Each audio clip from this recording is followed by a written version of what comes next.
L'invité d'ici. Notre invité, Gérald Martinez, maire de la commune de Saint-Léger-les-Mélèzes, dans le Champsaur, la commune station. Merci d'être en notre compagnie à l'aube d'une saison qui s'annoncerait de quelle manière, selon vos mots ? J'espère une bonne saison.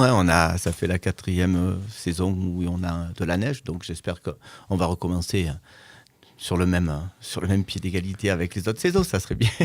Alors, ces stations au village du Champsaur, on fait parler d'elles un petit peu au travers de la vie politique, la vie publique depuis le début de l'été, à la faveur d'un changement de mode de gestion. Jusque-là, il y avait une formule de syndicat mixte qui avait été mise en place pour gérer les stations de Saint-Léger, de Chailleul et de Laye.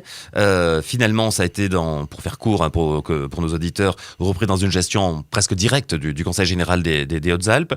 Cela ne change pas véritablement la donne ? Non, ça ne change pas la donne du tout. Le syndicat mixte était là pour les investissements. La régie autonome, on a eu quelques petits soucis de fonctionnement, de budget de fonctionnement. Donc, les élus ont décidé de repasser en régie directe sous le couvert du syndicat mixte, ce qui fait que, on va reprendre un petit peu la gestion au plus près et regarder un petit peu comment ça fonctionne en direct. Avec un CRA. Voilà, le ton général, c'est de dire, il faut davantage serrer les boulons, être au plus près des décisions, être plus dans la finesse de gestion, c'est ça ? Exactement, oui, parce que on a vu l'exemple du Kera, donc nous, on ne veut pas se retrouver dans la situation dans laquelle il se trouve. Donc, on a tiré le signal d'alarme un petit peu avant. Et donc, on va faire en sorte que notre outil de travail puisse continuer et se conforter, parce qu'on a un bel outil de travail, il fonctionne bien, on n'est pas dans le rouge, donc il faut continuer à travailler de ce côté-là. Alors justement, mardi, après ce grand week-end, on va dire, du 11 novembre, nous recevrons Jean-Louis Poncet, qui est conseiller général du Kera. Quelles questions pourraient vous venir à l'esprit ? Sur le Kera, là, je sais pas, là vous me prenez un froid. Oui, bien sûr, j'en suis désolé, mais sur la différence de mode de gestion entre les deux secteurs que sont le Champsaur et les stations du Kera, dont il s'occupe en tant que conseiller général d'ailleurs. Je pense que s'il y a une question, c'est quelle politique on peut avoir sur l'ensemble du département pour le développement du sport d'hiver. Oui. S'agissant de cette belle vallée du Champsaur, on sait que les efforts de travail intercommunal sont permanents, mais que pour autant le regroupement général Champsaur et Valgo a échoué. C'est partie remise pour l'après-municipal ? Ça a échoué. On ne peut pas dire que ça a échoué. Ça ne s'est pas fait dans les conditions où l'État le voulait. C'est tout. Ça a été quelque chose qui nous a été imposé. On ne nous a pas donné la possibilité de choisir et surtout de choisir les compétences au départ, puisqu'on nous a demandé de fusionner toutes les compétences que l'on avait. Si on avait créé une nouvelle interco avec des compétences nouvelles que l'on aurait choisies nous-mêmes, je pense que ça aurait peut-être pu marcher. Alors vous êtes dans une commune où la vie publique, la vie politique est toujours très animée. On sait que les élections municipales à Saint-Léger sont toujours regardées un peu d'un œil précis parce que ça bouge toujours beaucoup. Il y a des communes où c'est bien plus simple. On pourrait déjà annoncer les résultats de mars 2014 maintenant pour 2/3 des communes des Hautes-Alpes. Bref, d'où évidemment ce questionnement qui vise à savoir quelles sont un peu vos intentions pour la suite. Est-ce que vous avez clairement décidé déjà de vous réengager avec votre équipe, ou une équipe un peu modifiée, où en êtes-vous en fait ? Oui, on va se réengager sur les élections 2014 avec l'équipe en place aujourd'hui. Et donc, on va recomposer, on va dire, le reste du conseil municipal et on va essayer de faire des propositions sur les projets et puis les citoyens décideront.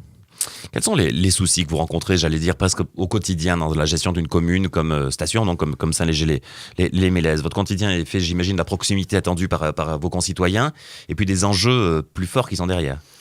Oui, je crois qu'aujourd'hui, on a un petit peu du mal en tant qu'élu et en tant que maire à être très proche de la population, dans le sens où on est sollicité sans arrêt par toutes les réformes, par tous les changements que nous apporte l'État au quotidien. C'est-à-dire que chaque fois, il faut rebondir sur quelque chose qui nous arrive et qui est nouveau.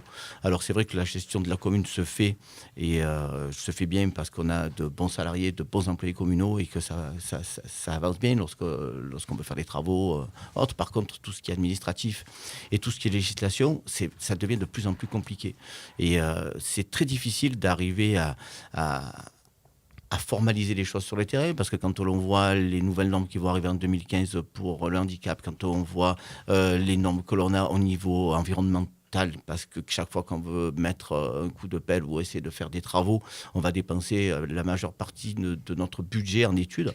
C'est vrai que ça devient franchement fatigant. Il faudrait le conseiller aux jeunes, ça, pour l'avenir. Ouais. En disant monter des sociétés d'études, c'est une bonne filière. Le problème d'une société d'études, c'est qu'elle n'attaque pas les travaux, quoi. C'est bien d'étudier avant et de faire en amont une réflexion, voilà, mais cette réflexion, elle ne doit pas être systématique pour tout, quoi.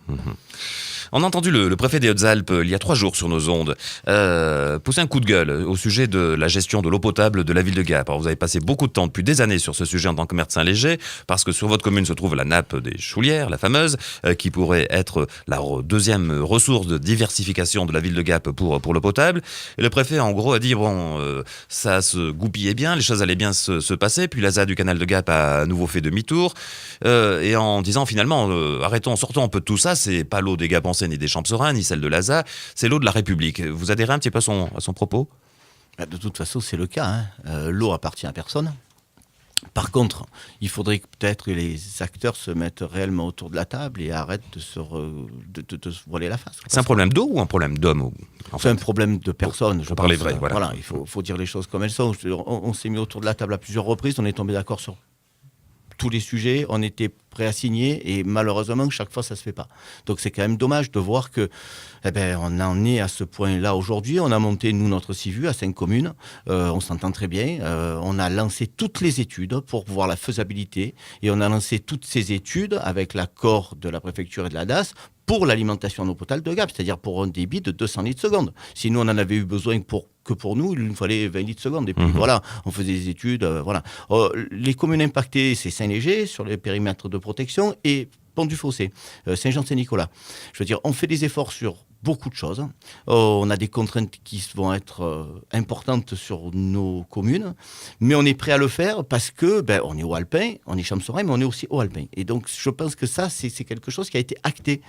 Maintenant, il faudrait que tous les protagonistes se mettent autour de la table avec envie d'avancer en tant qu'alpin, parce que aujourd'hui, moi, ce que je constate, c'est que ceux qui vont payer les pots cassés à la sortie de tout ça, c'est peut-être les agriculteurs, c'est ceux qui produisent et qui risquent un jour de se retrouver avec un manque d'eau sur le bassin gapençais, je trouverais ça anormal. Il va y avoir les lois sur l'eau qui vont tomber avec les débits réservés, et je trouve dommage que ce soit la production agricole qui va encore payer les pots cassés pour tout ça. Voilà, parce que malheureusement, on a un outil de travail qui fonctionne, qui est là. On a cette eau qui peut arriver, ça fonctionne bien, quoi. Je veux dire, voilà. Et on a cette diversification qui permettrait d'alléger, on va dire, le cours d'eau. Et malheureusement, on n'arrive pas à trouver de point d'accord. Et je trouve ça un peu déplorable. On va terminer, on aurait plein d'autres choses à évoquer, mais on vous reçoit régulièrement avec plaisir Gérald Martinez par cette tradition qu'on a un peu lancée depuis la rentrée. On présente à la fin de notre entretien ce miroir à chacun d'entre eux, comme à vous aujourd'hui, en leur demandant spontanément ce qu'ils voient dans ce miroir. Qu'est-ce que vous dites spontanément, Gérald Martinez ?